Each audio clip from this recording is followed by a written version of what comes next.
ఈ రోజు పవన్ కళ్యాణ్ గారిని కూడా మేము ప్రశ్నిస్తున్నాం. మీరు స్పందించాలి. మీరు స్పందించాల్సినటువంటి అవసరం ఉంది. గతంలో మీరే గత ప్రభుత్వంలో విద్యుత్ ఛార్జీల పెంపుని మేము ఒప్పుకోము, ఖచ్చితంగా ఖండిస్తున్నాము, ఖండించాల్సినటువంటి అవసరం ఉంది అన్నారు. మరి ఈ రోజు ప్రజల మీద 15,500 కోట్ల భారాన్ని ప్రభుత్వం వేస్తే నిమ్మకి నీరు ఎత్తినట్టు మీరు ఎందుకున్నారు? అంటే ప్రభుత్వంలో చేరితే మర్చిపోతారా? ప్రజల వైపు మీరు నిలబడరా? ఈ 7 నెలల్లోనే ఈ ప్రభుత్వం ఎంత అప్పు చేసిందా అంటే 1,00,000 కోట్లు అప్పు చేసింది. 1,00,000 కోట్లు ఏం చేశారా అంటే ప్రశ్నార్థకం. మహిళలకు ఇచ్చినటువంటి హామీలు నెరవేర్చారా? లేదు. రైతులకు ఇచ్చినటువంటి హామీలు నెరవేర్చారా? లేదు.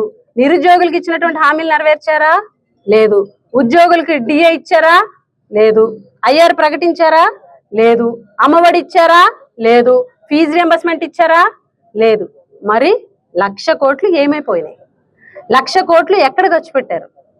ఈరోజు అమరావతి రియల్ ఎస్టేట్ కి 50,000 కోట్లు ఖర్చు పెడుతున్నారు. అదేదో ఆంధ్ర రాష్ట్రంలో ఉన్నటువంటి 6 కోట్ల మంది ప్రజలకి ఖర్చు పెట్టి ఈ విద్యుత్ భారాన్ని తగ్గించవచ్చు కదా. ఈరోజు ఏదైతే మీ మీటింగుల్లో ఒక ప్లేట్ మీల్ కాస్ట్ 3,200 రూపాయలు, మీరు పెట్టే ఆ ఖర్చు ప్రజల కోసం వెచ్చించవచ్చు కదా. ఈరోజు చంద్రబాబు నాయుడు గారు కానీ, పవన్ కళ్యాణ్ గారు కానీ, లోకేష్ గారు కానీ స్పెషల్ ఫ్లైట్ లో తిరిగేటువంటి పరిస్థితి ఉంది. అలా ఖర్చు పెట్టే బదులు ఆ డబ్బులేదో పేద ప్రజల కోసం వినియోగించవచ్చు కదా. ఈరోజు ఇంత భారాన్ని 15,500 కోట్ల భారాన్ని ప్రజలపై మోపి ఈరోజు ప్రతి దానికి జగన్మోహన్ రెడ్డి గారిని విమర్శిస్తూ పబ్బం గడుపుతున్నారు. డైవర్షన్ పాలిటిక్స్ చేస్తున్నారు, మోసం చేస్తున్నారు. ప్రతి నెల ఏదో ఒక డైవర్షన్, ప్రతి నెల ఏదో ఒక డైవర్షన్.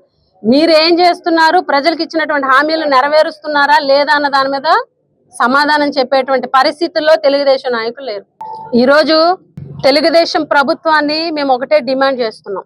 ఏదైతే మీరు ప్రజల మీద వేసినటువంటి భారం ఉందో 15,500 కోట్ల భారాన్ని, విద్యుత్ ఛార్జీలు ఏదైతే ఉందో దాన్ని వెంటనే విరమించుకోవాలని చెప్పేసి మేము డిమాండ్ చేస్తున్నాం.